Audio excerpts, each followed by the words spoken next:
Bonus episode, I'm having a conversation with Launch Club member Veronique to learn more about her story and actually share it with you.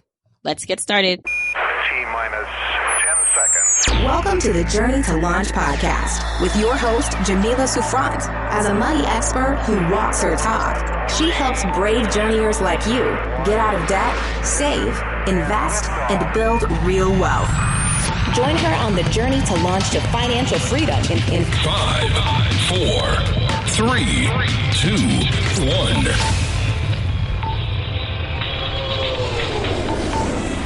Hey, journeyers. I really hope you smiled when you saw this kind of download to your podcast app, because this is the first time that I have deviated from my normally scheduled release day of Wednesday, and I am bringing you a bonus episode. So hopefully you're happy about that. And if you are going to enjoy this, hopefully you're going to enjoy it. But like, if you really enjoy it, let me know, because maybe I'll do some more of these. Wink, wink. I'm doing this because I really wanted to highlight and showcase some of my amazing journeyers in the Launch Club. And, you know, it's like you hear it from me. You're just like, whatever, Jamila, sure, you're going to say it's great, but like, let's get some receipts. Who's in the Launch Club? What are they doing with their life? Even just forget about the Launch Club. This is just someone like you who has a story to tell, who is on the journey.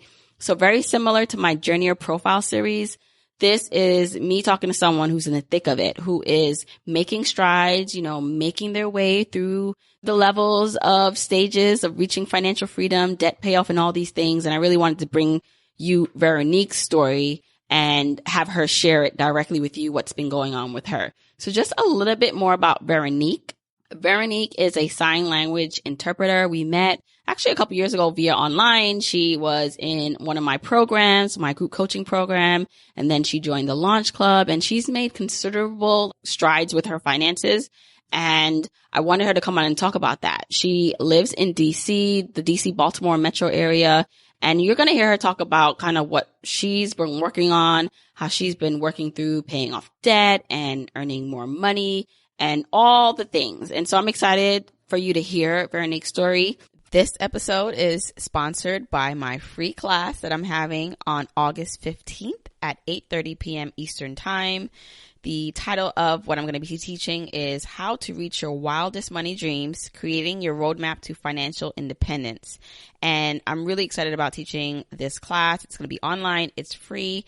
And you're going to hear some of the things that Veronique and I talk about. I'm going to be going into actually more detail in this online class.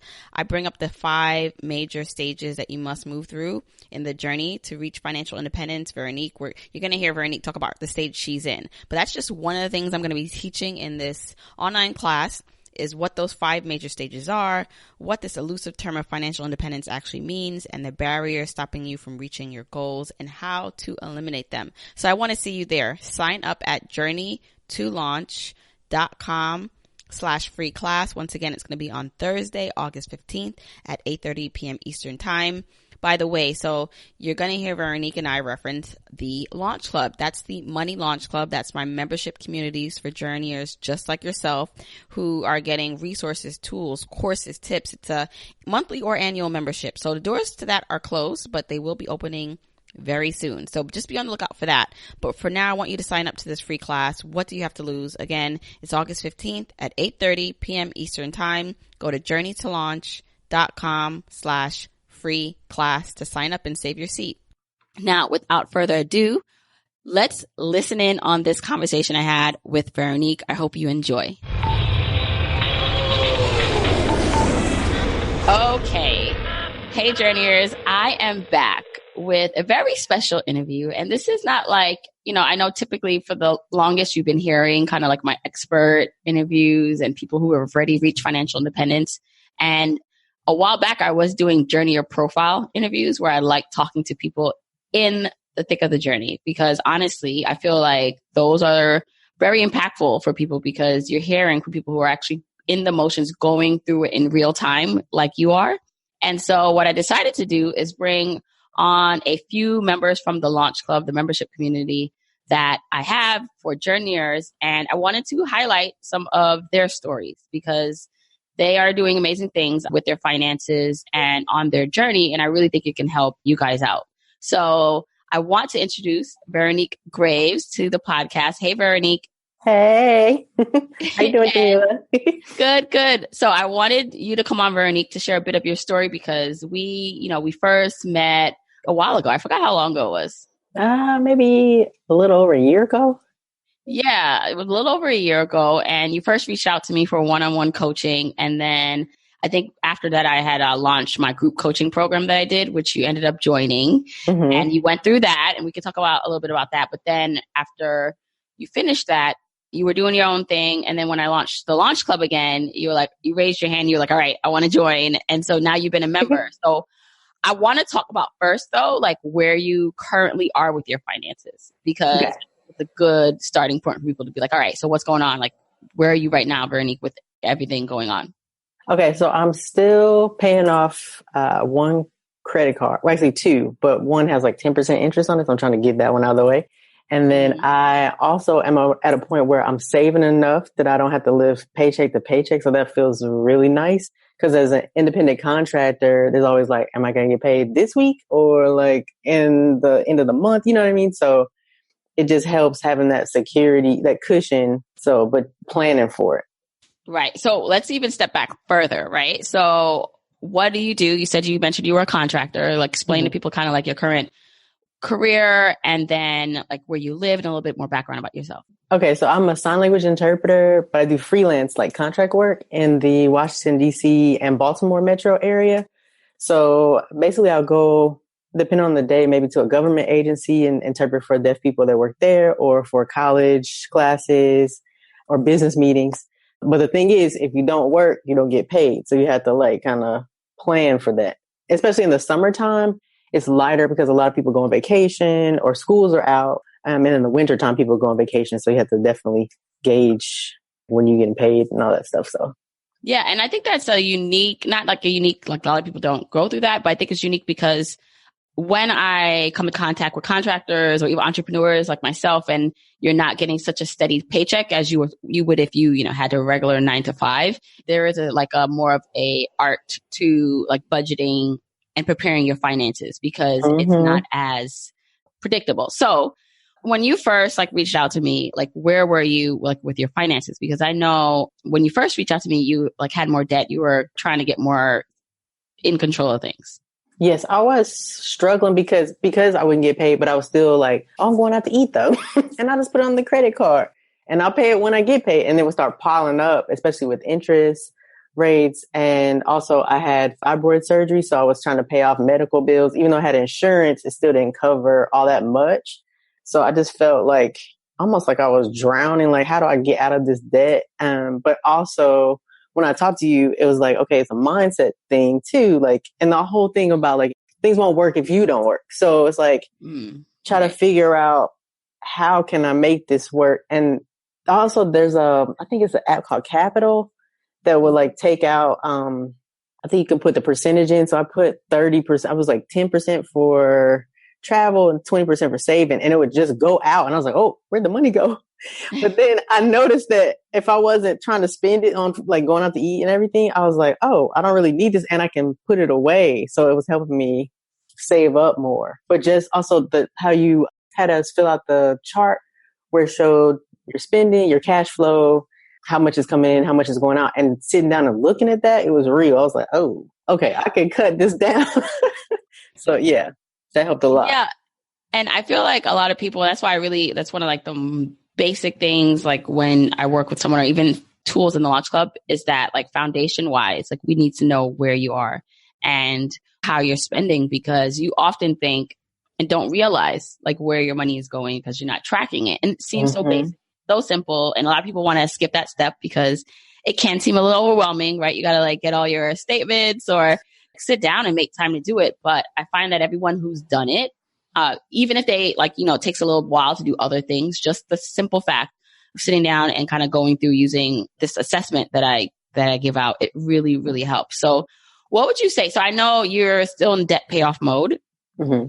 You made changes. So I think one thing I want to share with people is like kind of like your starting point. So if you can share maybe how much debt you paid off since you started intentionally doing this, like, and then what were the specific changes like that you made to be able to do that?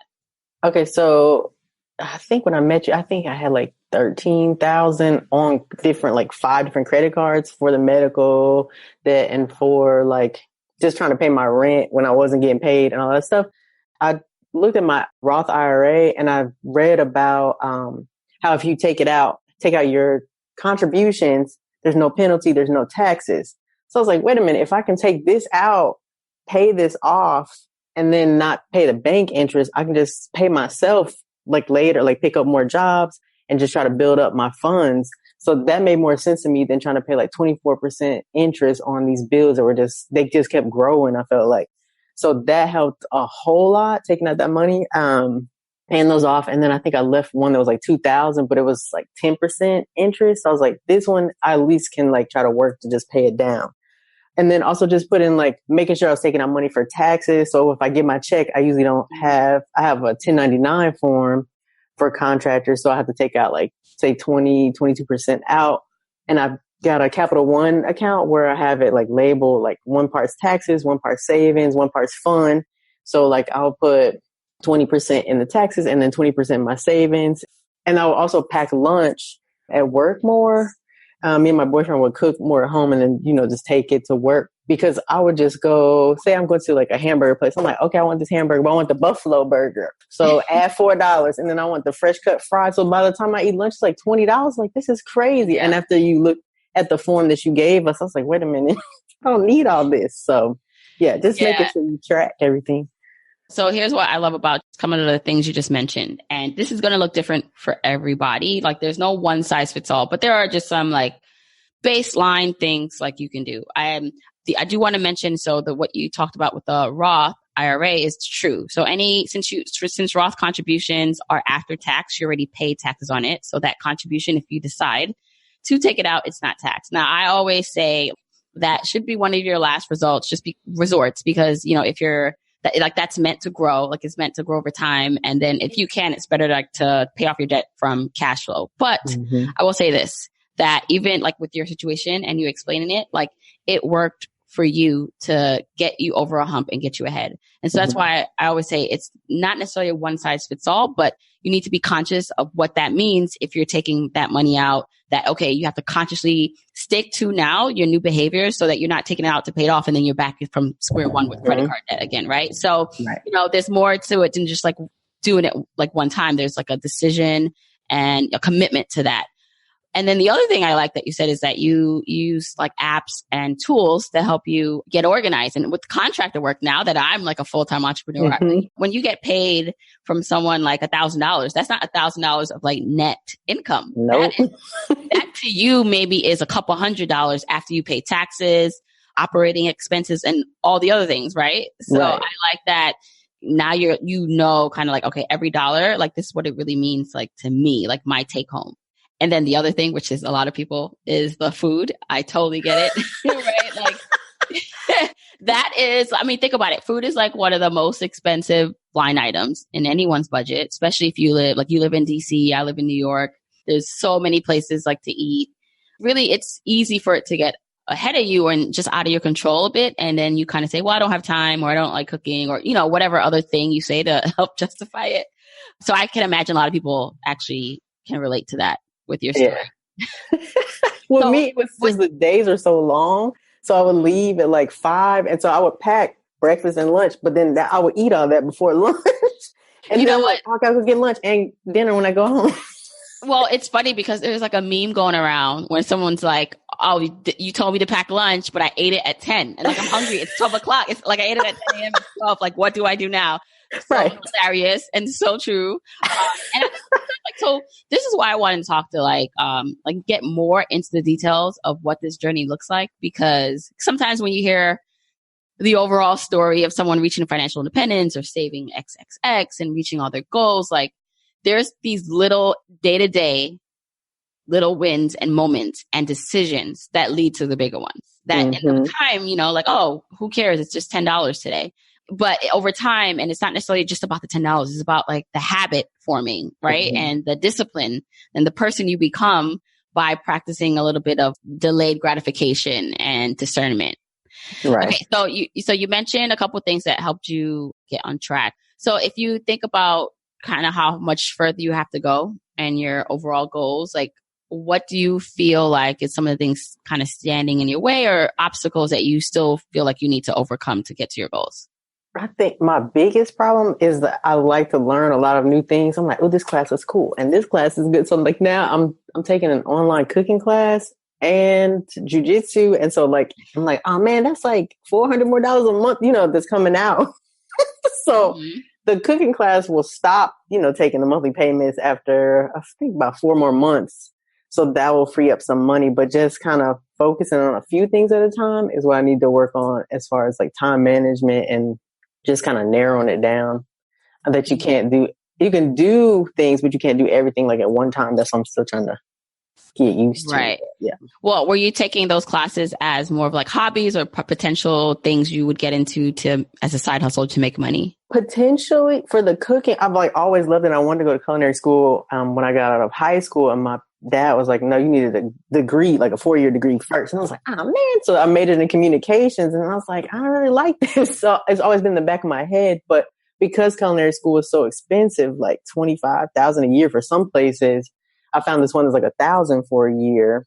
So I was like, let me try and see if this is what I really want to do. And then maybe I could just like have like a little side business. It's like a vegan or like plant-based program just to see. And then I learned, I was like, knife skills, not my thing.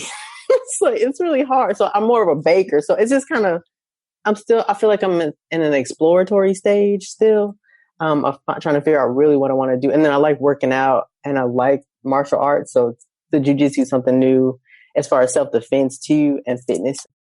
And so you're multi-passionate and like a creative. So I think that for a lot of people, it comes to, well, like I want to try all these things out. And I always say that you just said it yourself, like you can afford anything. Like, we can technically do all the things, but then that's going to take away or delay other things. Like there's always an opportunity cost for something. And I try to preach or I try to say and make clear that I'm definitely not about like, not deprivation per se. Like it's not like you can't do anything and you should never spend money. Like that's totally not my approach, but that you should just be aware of if you do this, then this is what this means. And so I think a lot of people like, they think like, oh, like I have all these interests or I want to do these other things. Like I deserve it. And so coming to a decision on, okay, I'll make a plan. So maybe I won't do all these things at once. I'll make a plan to do this for a year or 6 months.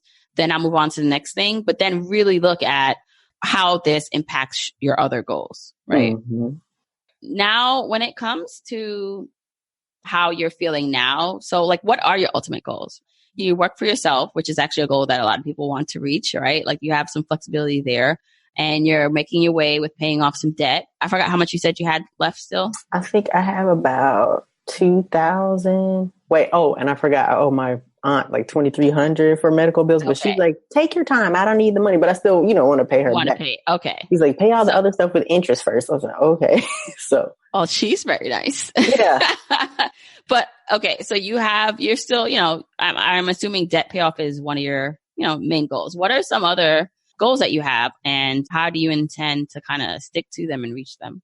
I definitely want to build up my emergency fund. So what happens is I'll get to like a month of expenses and then I'll end up taking my rent out of there. But the good thing is I'll still have like 1,000 left. So the goal is to keep 1,000 in my checking account. And then because nobody ever tells you, they're like, oh, keep some money in the checking account and then save an emergency fund. But I'm like, how much? So I read this book called Get Money. Kristen Wong wrote it. Oh, yep. Mm-hmm. Yeah, it's so good because she actually talks about the independent contractor side. And a lot of books I find don't. And she said that her dad was like, you should always keep 1,000 in. And I was like, that's a lot, but it helps kind of get near there because, if you have automated payments like your car insurance and health insurance, and it's like, that's coming out. And I'm like, oh, well, I still have money left. It feels good. So just get in like the emergency fund where I don't have to keep pulling like my rent out where it can still grow. Also to max out my HSA. Also to increase my income where I can start putting more money back into my Roth IRA and a regular IRA too. It definitely increased the income. So that's what I also think I'm trying all these things. I was like, can I have more side hustles? Because I was also teaching Zumba for my rec center. It definitely sounds like you have a lot of goals, concrete ones. And I feel like you could definitely reach them. I think for a lot of people, that's the thing. It can get a little, and not saying this is you, but it can get a little overwhelming with like all the things you want to do and accomplish and the steps that it takes to do that.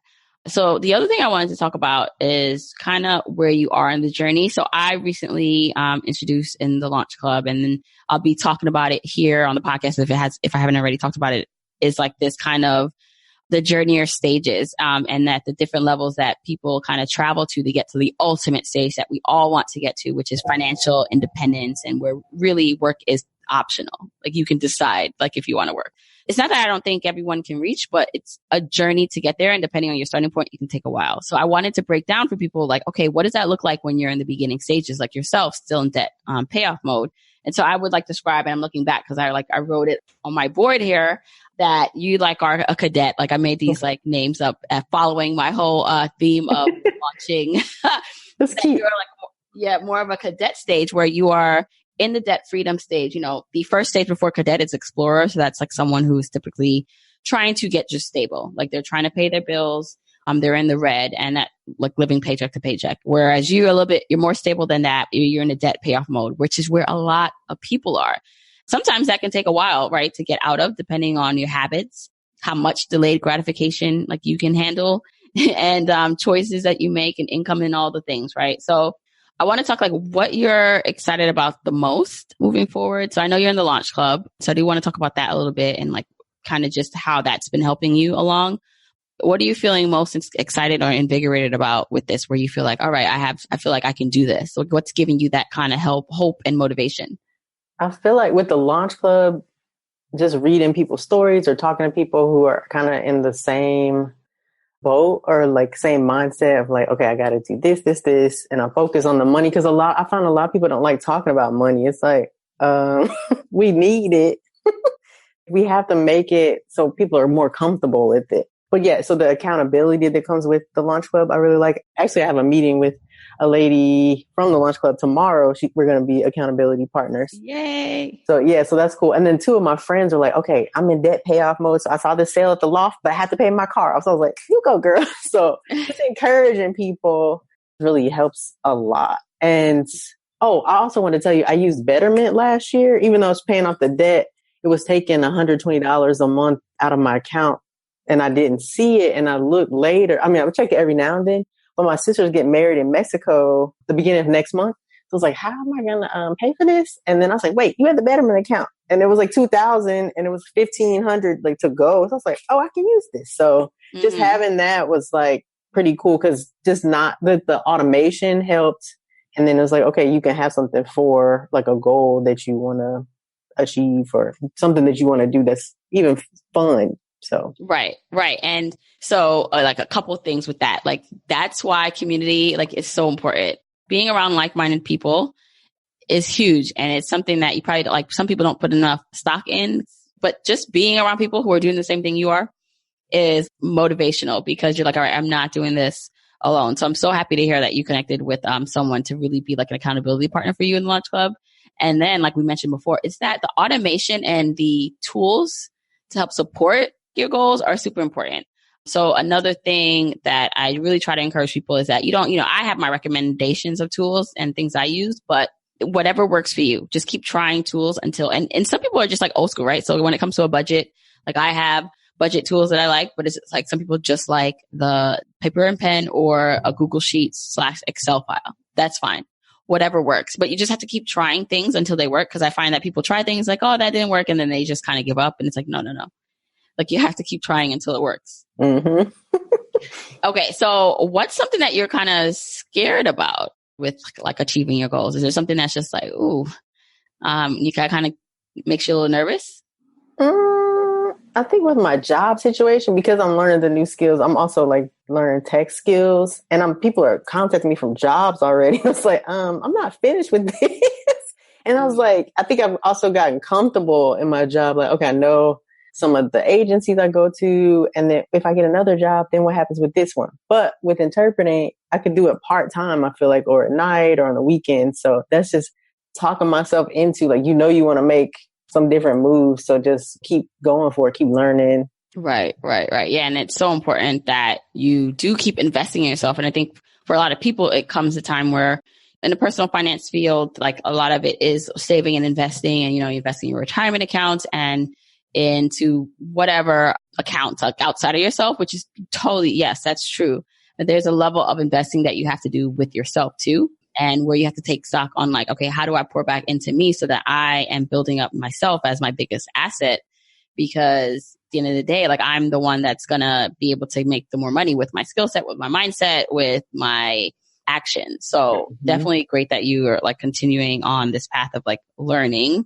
So now kind of just switching to like the Launch Club. I always ask people, and I try to, for everyone that's in the Launch Club, I'm just like, okay, what's the reason like that you joined? And then with that, why do you keep coming back? Right. So it's like an option. I mean, some people paid annually, some people are paying monthly, but I always like to hear because it makes me like know what to do more of and like what I need to be sharing with people who are not in the Launch Club. Like you, like this is what is so amazing about it because people are here experiencing this. And, so like if you can share kind of why you joined and what your experience has been so far, that'd be great. Let's see. I was always looking for more like-minded people as far as like financial information or personal finance and the whole financial freedom movement. And so with your group, it's a good community, like to share your goals, share your wins, share what you learned.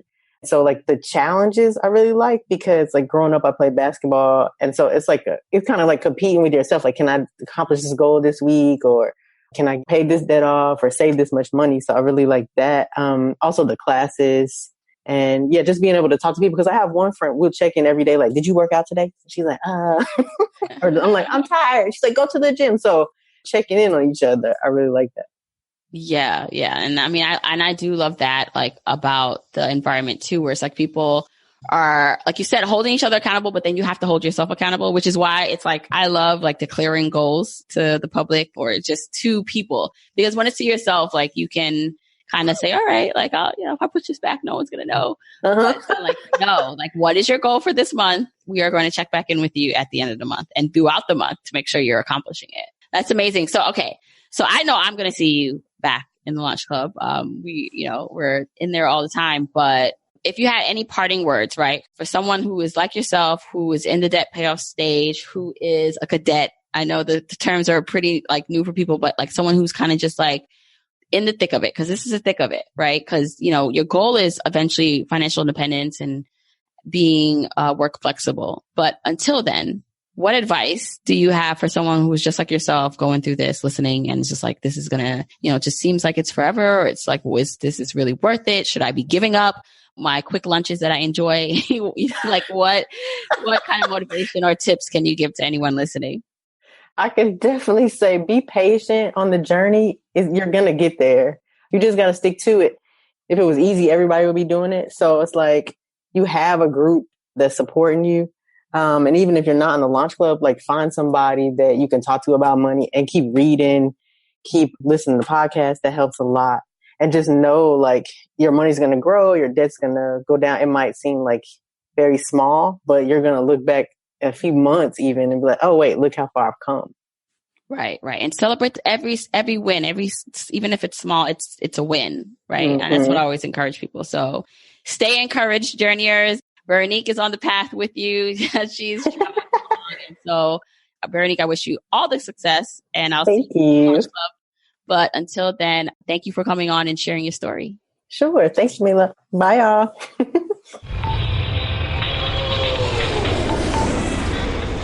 I hope you enjoyed that conversation with Veronique. I am really proud of all the strides and accomplishments she's had so far. And as you hear her say, like she's still in it, right? And so I hope this gave you some encouragement, no matter where you are on your journey, that there are millions of people like you who are going through it, who are every day, right? Like they're just chipping away at that debt. They're chipping away and improving their habits and mindset and all these things that it takes to really reach your goals, and you're not alone.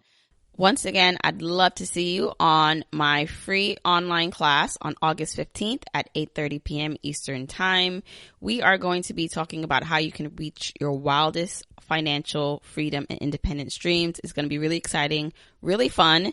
And as you heard with Veronique's story, there are obstacles that you're going to be going through, especially if you're in the debt payoff stage. I mean, any stage, there's going to be obstacles. So that's going to be one of the things we're going to discuss in this free online class, what those obstacles are and how to overcome them. And then again, going through those journeyer stages that I mentioned with Veronique. So join us at journeytolaunch.com/free class to save your seat.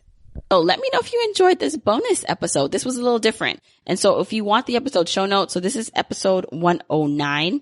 You can go to journeytolaunch.com/episode 109. There you get the episode show notes. But on social media, tag me. Let me know if you enjoyed this bonus episode. I really would like to do more just general kind of bonus episodes releasing on additional days other than Wednesday. And so if you really like this, maybe we'll do some more. I do have some more profiles to share with you from Launch Club members, and some of them really, just like Veronique, have amazing stories. So I can't wait to share that with you and get further encouragement for your journey. All right. So until next week, keep on journeying, journeyers.